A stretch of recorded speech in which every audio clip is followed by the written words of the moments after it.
देर से बनो मगर कुछ जरूर बनो, क्योंकि लोग वक्त के साथ खैरियत नहीं औकात पूछते हैं। तो हेलो दोस्तों, I am Rakesh, lecturer and motivational speaker. आपका स्वागत करता हूं आपके स्पेशल चैनल स्पेशल साइंस में। आज की टॉपिक में क्लासिफिकेशन, वर्गीकरण का ही पूरा प्रोसेस चल रहा था और वर्गीकरण के ही बेस पर हम लोग पढ़ेंगे आज फाइलम सिलेंट्रेटा। अगर हम देखें तो ये क्रमवार दूसरा या तीसरा फाइलम रखा जाता है वर्गीकरण की दृष्टि से।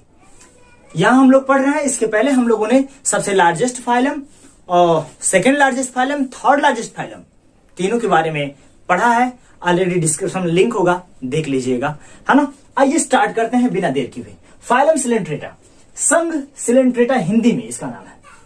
संघ सिलेंट्रेटा को एक और नाम से जाना जाता है जिसका नाम है नाइडेरिया। नाइडेरिया जो शब्द है ये ल्यूकार्ट नामक साइंटिस्ट ने, मैंने यहां पे मेंशन करके रखा है। अच्छा, कई लोग बोलते हैं सर पहले से लिखे रहते हैं। अगर नहीं लिखेंगे भैया तो 10 मिनट का वीडियो 2 घंटा का हो जाएगा। लिख लिख के पढ़ाना पड़ेगा तो बहुत दिक्कत हो जाती है। तो ऑलरेडी पूरे कमेंट्स हैं जो आपको स्कूल में 1 घंटे 1.5 घंटे की क्लास में बताया जाता है, 2 दिन एक ही क्लास को अटेंड करने में लगा देते हैं। मैं यहाँ 10 मिनट में एक्सप्लेन कर रहा हूं। तो उसका रीजन है मैंने पहले से तैयारी 1.5 घंटे की करके रखी है ताकि आपका टाइम ज्यादा एक्सपेंड ना हो। ल्यूकार्ट नामक वैज्ञानिक ने 1847 में 1847 में नाम दिया क्या? नाइडेरिया। नाइडेरिया का अर्थ होता है दंश कोशिका धारण करने वाले जीव। दंश कोशिका का मतलब क्या होता है भाई? कि ऐसे जीव जिनके पूरे शरीर पर या शरीर के किसी एक विशेष भाग पर छोटी छोटी स्टिंगिंग सेल हो, दंश कोशिका, चुभने वाली कोशिकाएं हो। चुभने वाली कोशिकाओं मतलब ऐसे निडल लाइक, जैसे कह सकते हैं सुई की तरह नुकीली, शरीर के एक स्पेशल प्लेस पे प्रेजेंट हो। वो स्पेशल, मान लीजिए आपके हाथों में खूब ताकत आ जाए, इसमें खूब चाकू छुरा सब निकलने लगे, तो आप अपनी सुरक्षा के लिए इसका उपयोग करेंगे, किसी को पकड़ने के लिए, किसी को मारने के लिए करेंगे।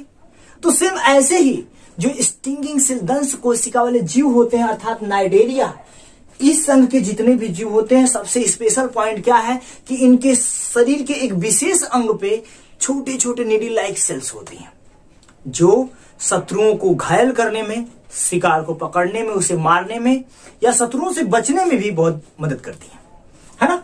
किसने दिया? ल्यूकार्ट नामक वैज्ञानिक ने 1847 में। आइए स्टार्ट करते हैं आगे।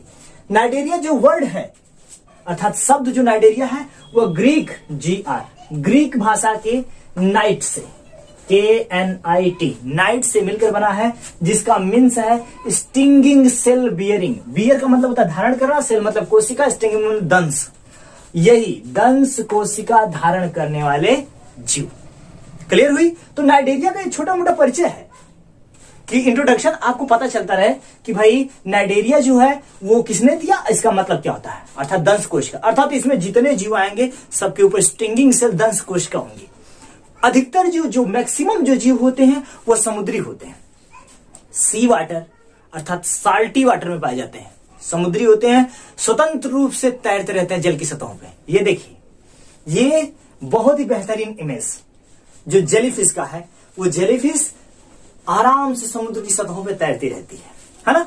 आगे बढ़ते हैं। शरीर का संगठन जो होता है उत्तकीय स्तर का होता है। पहला जो प्रोटोजोआ का था, अगर मेंशन कर रहे होंगे, पेन डाउन कर रहे हो तो लिख लीजिएगा जरूर कि प्रोटोजोआ का जो शरीर का संगठन था वो प्रोटोप्लाज्मिक ग्रेड का था। एक ही कोशिका थी तो कोई सेल बहुत विशेष उसमें डेवलप नहीं हुआ था, तो प्रोटोप्लाज्मिक ग्रेड का था। बट जो सेकेंड पोरीफेरा था जिसके अंदर पूरे छोटे छोटे छिद्र पाए जा रहे थे, ये पोरीफेरा के जो जीव है, साइकान हो गया, यूप्लेक्टेला हो गया, जिसे हम वीनस फ्लावर बास्केट, सुंदर फूलों की डालियां बोलते हैं, वो इनके छोटे छोटे शरीर पे क्या थे? छिद्र थे। इनमें क्या है समझिए कि जो उनका शरीर का संगठन था वो कोशिकीय स्तर का था। एक से अधिक कोशिकाएं मिलकर उनके शरीर का निर्माण कर रही थी।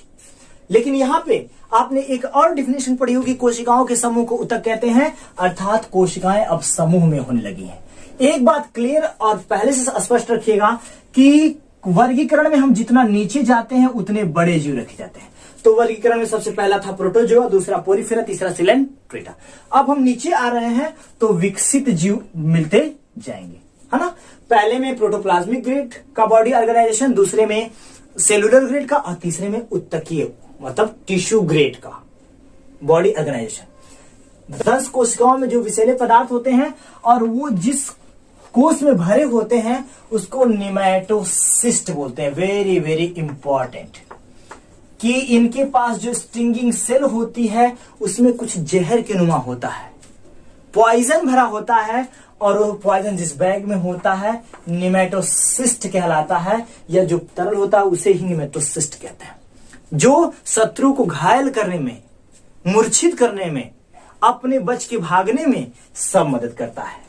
निमेटोसिस्ट कहते हैं। यह आत्मरक्षा के लिए, अपनी सुरक्षा के लिए, भोजन को पकड़ने के लिए सहायता प्रदान करता है। बातें स्पष्ट हो रही हैं, आसानी से चलते हैं आगे। मुख जो होता है ये इसका माउथ है, यहीं पे यही माउथ होता है। माउथ अर्थात मुख ऊपरी सतह पर स्थित होता है जिसे हाइपोस्टोम कहते हैं। आहा, एकदम माउथ वाला जो रीजन होता है वही क्या कहलाता है, हाइपोस्टोम कहलाता है। स्पष्ट हो रहा है, कोई दिक्कत? एकदम आसानी से कि ये समुद्री जल में होते हैं, ये स्वतंत्र रूप से तैरते हैं।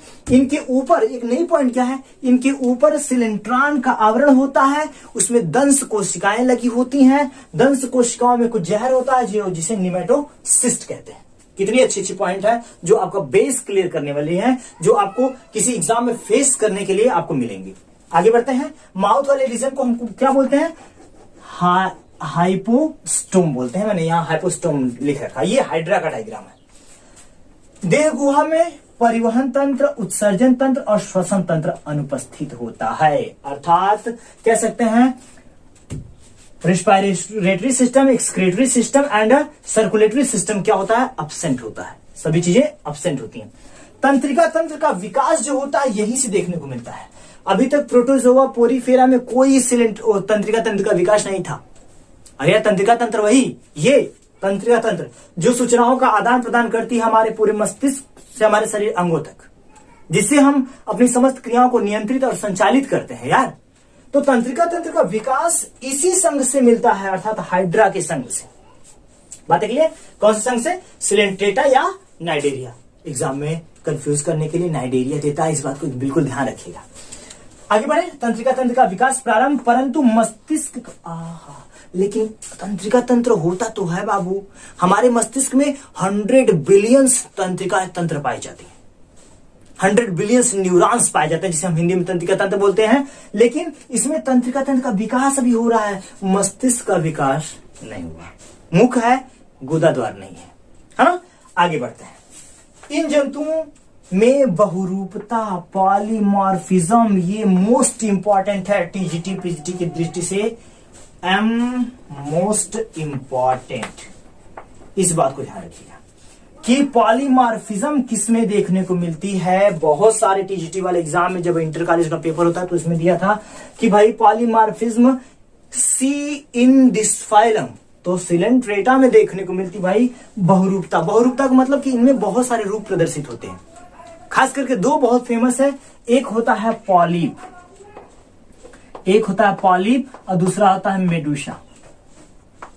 पॉलिप और मेडूसा। पॉलिप जो होता है वह एसेक्सुअल रिप्रोडक्शन में भाग लेता है, एसेक्सुअल रिप्रोडक्शन में, और मेडूसा जो होता है सेक्सुअल रिप्रोडक्शन में, सेक्सुअल लैंगिक जनन में भाग लेता है, और पॉलिप अलैंगिक जनन में भाग लेता है, जिससे इनके जो नए स्पीसीज हैं वो आसानी से ओरिजिनेट हो सके, जन्म ले सके। बातें स्पष्ट हो रही है। पॉलीमॉर्फिज्म का मतलब बहुरूपता, बहुत से रूप प्रदर्शित करता है। खास करके दो रूप बहुत फेमस है, एक पॉलिप, एक मेडूसा। पॉलिप जो होता है एसेक्सुअल रिप्रोडक्शन करता है, और मेडूसा क्या करता है भाई, मेडूसा करता है सेक्सुअल रिप्रोडक्शन, लैंगिक जनन। आगे बढ़े। इनमें लार्वा दो प्रकार का होता है, प्लैनुला और गैस्ट्रुला। जो इनके बॉडी से नए बेबी का फॉर्मेशन होता है वो पहले लार्वल स्टेज में होता है, बहुत छोटे से स्टेज में होता है, और इसे हम लार्वा स्टेज बोलते हैं, और उस अवस्था को बोलते हैं प्लैनुला और ग्लैस्टुला। कहीं कहीं कुछ और भी नाम दे देता है, इफाइरा, कहीं कहीं इफाइरा। ये भी बहुत इंपॉर्टेंट, बार बार ये आपके जिस लेवल पे जितना आपको लगेगा ये सब क्या है, तो यही सब टीजीटी पीएचडी में भैया पूछा जाता है। क्योंकि अभी आप छोटे लेवल से शुरुआत कर रहे हैं कि ये लार्वल स्टेज होता है, इनका बढ़ने की एक अवस्था होती है जन्म के बाद, जिसे हम अलग अलग स्टेज में रखते हैं। तो प्लेनुला, गैस्ट्रुला और इफाइरा लार्वा, ठीक है। ऑरेलिया जो होती है जेलीफिश, उसमें इफाइरा लार्वा होता है, उसके बच्चे जो जन्म लेते हैं इफाइरा लार्वा बोला जाता है। प्लेनुला ओबिलिया में पाया जाता है, ओबिलिया का फिगर ये है। इसके अलावा ग्लैस्टुला भी ओबिलिया के आसपास के बहुत सारे जंतु देखने को मिलता है। तो ये रहा, इसके जो बेस्ट एग्जांपल है वो हाइड्रा है। यहाँ पे डायग्राम मेंशन किया गया है कि हाइड्रा जो होता है किसी बेस से चिपका होता है, समुद्र के सतहों पर कोई चट्टान होती है उसे चिपका होता है। संवेदी अंग जो होते हैं ये टेंटिकल्स होते हैं, ये संवेदना प्रकट करते हैं, पानी में मूवमेंट ऐसे करते रहते हैं, है ना। भोजन को पकड़ने, फंसाने और सुरक्षा आत्मरक्षा के लिए ये मदद करते हैं। माउथ जो होता है इसका हाइपोस्टोम कहलाता है। इसकी जो बॉडी होती है वो गैस्ट्रिक रीजन कहलाती है। इसके सबसे निचले का भाग स्टॉक और जहां ये जुड़ा होता है पेडल डिस्क कहलाता है। आई होप कि इतना क्लियर हुआ होगा। इतनी चीजें थी, ये बहुत स्पेशल पॉइंट है जिसमें ओबिलिया, फाइसेलिया, जेलीफिश, ये सभी बहुत स्पेशल प्रकार के जो जंतु हैं उसके बेस्ट एग्जांपल हैं किसके, सिलेंट्रेटा के। तो आई होप कि इतनी चीजें बहुत अच्छे से स्पष्ट रूप से क्लियर हुई होगी कि दंश कोशिका धारण करने वाले जीव जो आत्मरक्षा के लिए कांटे की नुमा छोटी छोटी कोशिकाओं को, सेल को धारण करते हैं, जिससे वो क्या करते हैं, आक्रमण करते हैं अपने शत्रु को मारने के लिए। आई होप ये सारी चीजें बहुत अच्छे से समझ में आई होंगी। हंसते और मुस्कुराते रहिए, अपना ध्यान रखिए। Thank you so much, best of luck.